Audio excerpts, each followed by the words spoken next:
I frequently purchase scores and other music-related books based on one simple criteria: how cheap they are.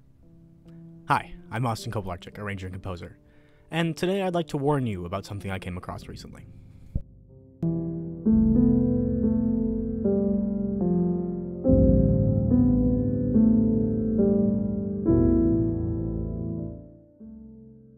Now recently I was searching for a cost-effective study score of the first suite in E-flat for Military Band by Gustav Holst. This is a classic piece in the wind band repertoire, which I figured would be a good one to get my hands on early in my career, so I'd have it on hand if I ever need it. I searched on Amazon, and to my surprise, for the same price as many other versions, there was a combined one of the first and second suites. I was elated. Cost-effective, isn't it? And so, I purchased it. Why wouldn't I trust a score that has been newly engraved using contemporary publication standards? Now let me tell you, I might not be up to date on contemporary publication standards, as I'm just a simple composer with no published works as of yet. But I've prepped plenty of works for printing. There are a few basic standards that are typically adhered to in composition these days, and you would expect a publication from 2018 to follow these as well, especially with this edition having been newly engraved using contemporary publication standards. So typically this is how I've been taught things in my collegiate level composition classes. A score needs several things, which includes a title page and a note page, and a vast variety of other things, but we're really only concerned about the title and notes pages right now. The title page usually requires 5 things. Number 1, the title. 2, the composer. 3 is usually a short instrumentation, say for orchestra, for military band in this case. A description that usually adds into this, and the name of the publishing company if it's so relevant, which typically it is. Now, the notes page is probably one of the most vital pages in a modern score, as they're typically instrumental to understanding how the music is performed, but they are a bit more flexible than the title page typically. Other important inclusions for this are, again, the title, along with a full instrumentation. This one, vital, you know. Program notes if you'd like to include them. Some composers do, some composers don't. It depends on the piece, honestly. Performance notes, which include anything that deviates from standard notation. Say you're notating a advanced technique that isn't exactly standardized, that would go in the performance notes. And usually they include the duration, or if it's a transposed or concert score, a number of things. These are very flexible pages. But what you'll see on most of them is the title and an instrumentation. These are very important parts of a notes page. So let's compare this study score version to 3 other versions of the first suite in E-flat. All 3 being, in fact, authorized publications from Boosey and Hawkes, the original publisher for the suite. These will include the fully constructed score that was released in 1948, right here, as well as a revised version from 1984, and just to be safe, the reprinting of the revised edition from 2005.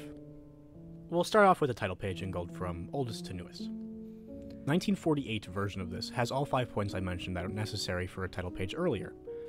Well, the 1984 version does not have a short instrumentation, it instead includes a full instrumentation right on the front cover. The 2005 version goes back to the original, covering all 5 points with the small instrumentation of wind band. And technically,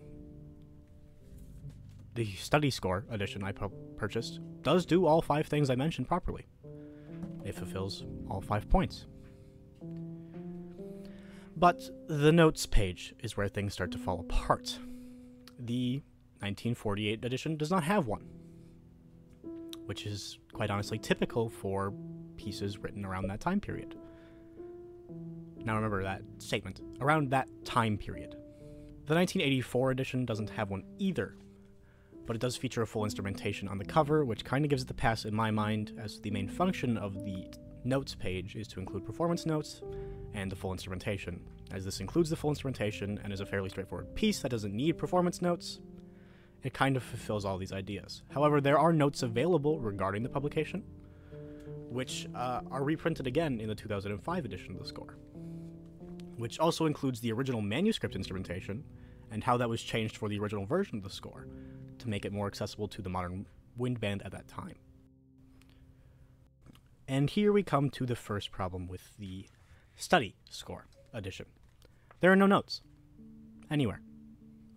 The notes page, again, has the composer, in very large text this time, and then First Suite in E-flat for military band, Opus 28, number 1, and then the names of all 3 movements. It's a blank page. It barely takes up half of it.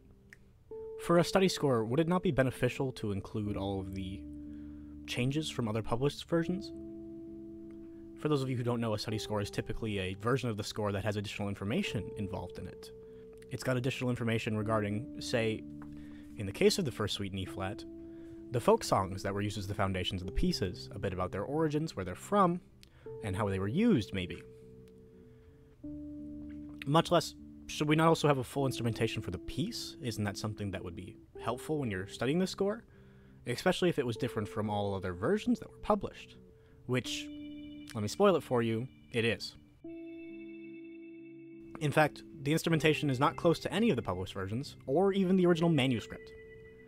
What kind of studying can you get done if this isn't anywhere near the editions used in performance? What are the biggest issues with this study score version? Because I'm now using that tone very sarcastically, if you can't tell. Real simple. The instrumentation, it's unlike any edition of this I've ever seen. Any official published version, even the free ones from ISMLP, or the manuscript edition that was apparently talked about in the notes in the 2005 one. The engraving, as the next step, is absolutely god-awful. It's gross. I hate looking at it. And I guarantee it's not up to the contemporary standards of any reputable publishers. And frankly, it's just inconsistent and hard to look at. Let's do a deeper dive, and we'll start with the instrumentation. There are numerous instruments missing from this study score that aren't in the original manuscript, much less any of the published versions that are used for, I don't know, performance. For example, all versions of the score, 1948, 1984, and 2005, include bass clarinet parts. This is a typical instrument for wind band, and it has been for quite some time, basically since the time it was invented. It was also included in the manuscript version, which means it was a part that was supposed to be there, regardless of the changes that were made to the piece by the publisher. It is strangely missing from the study score version. Also missing are the baritone and bass saxophone parts, both of which are in every other edition of this piece. The 2005 edition removes the alto clarinet, which is also absent from the study score, but I've complained about that removal in a different video. However, reading more on it recently, the alto clarinet part was not originally written into the manuscript, so I can't fault this part, technically. I can still complain that it is different from most of the published versions. And I think the most confusing part of this is the percussion. There is a complete omission of the timpani part. No timpani part. That's genius. Yep. Not like every edition of this ever has had a timpani part. And then, not only is it not there, the rest of the percussion is written in bass clef. Something that has not been a contemporary practice longer than I've been alive, much less in 2018. The grouping for the instruments is also incorrect in the modern American wind band tradition, grouping all of the woodwinds together in the wrong order. Modern American wind band tradition, for those of you who are unfamiliar, typically goes flutes, oboes, bassoons, E-flat clarinet, B-flat soprano clarinet, E-flat alto, B-flat bass clarinets, and then contras typically is there if that's in the score, and then those are all grouped together in one bracket system, while saxophones are grouped separately as a separate bracket system. This edition, and while it started out sarcastic, is getting more sarcastic by the moment, goes flutes, oboes, E-flat clarinets, B-flat clarinets, bassoons, then alto and tenor saxophone. Completely incorrect in basically any tradition. The brass are technically correct, so he got that right. Now, I am personally offended by the concept that this meets any kind of contemporary publication standard.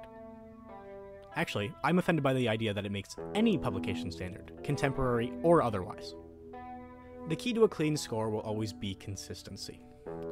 The number of staves, measures on a page, doesn't need to be all the same, but they have to be similar to the eye. And all staves on a page should be as close to possible as having consistent spacing. We'll take, for example, page 10 and 11 of this edition.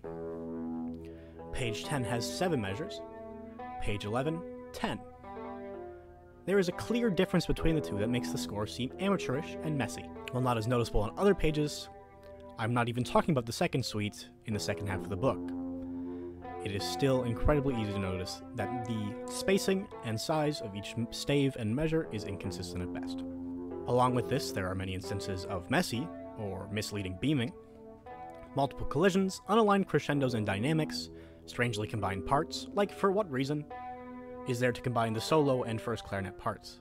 It is rarer than not that they're playing together, and it just causes notation issues when they don't, because they'll typically be playing different parts or come in at different times, which of course it will not properly mark these in the score, and it just makes the entire score that much harder to read.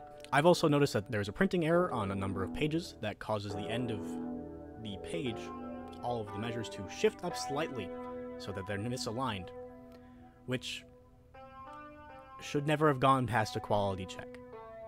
Just putting that out there. I actually tried to go through the first suite and count all of the collisions and improper beamings, but I gave up after finding at least 30 of each of them. Plus, the beaming thing is probably more of a opinion-based concept. So I think we can definitely prove that these standards, whatever they are not exactly up to contemporary publication standards. And there's a reason that this score is self-published through Amazon. So what actual benefit can come from this score? As of right now, the only thing I'm seeing is a negative $15 value of this score, because it's a waste of money. There is no reason to study an incomplete score with a multitude of errors, unless you want to spend $15 to see how not to format your score, but if you really want to do that, go to musescore.com and look at basically anything. In short, don't buy this. There's no reason to. The score is available for free on ISMLP, which is a beautiful website, by the way, especially because this score, as stated on the publisher's own website, comes from a piece that is in the public domain. If you want a physical copy of it that you don't have to print, which is what I wanted, go pay $20 to Boozy and Hawks. That way you know what you're paying for and you know its quality. I do hope you've been able to learn from my mistakes on this one. I'm glad to have taken one for the team if it means somebody else will get something out of it. But before we go, I want to make one last quick little point. I want you to know that I'm not calling this publisher a scam artist, or a scam in any way, shape, or form. Nor am I advocating that you go out and attack this publisher or his company in any way, shape, or form on social media, real life, anything. Do not do that. This is not meant for harassment. I'm just trying to educate people on what is a bad use of money, quite honestly. I'm operating here under a concept known as Hanlon's razor. It's an adage that simply states, never attribute to malice that which can be adequately explained by stupidity. I'm not calling this a scam just because I believe that the editor here is honestly just incompetent and thought this was a good idea. However, I do want to point out an important corollary in the form of a variant of Clark's law, Gray's law. This one simply states, any sufficiently advanced incompetence is indistinguishable from malice. I've been Austin Kobylarczyk, savvy shopper extraordinaire, and that's all. So thanks. I'll see you next time.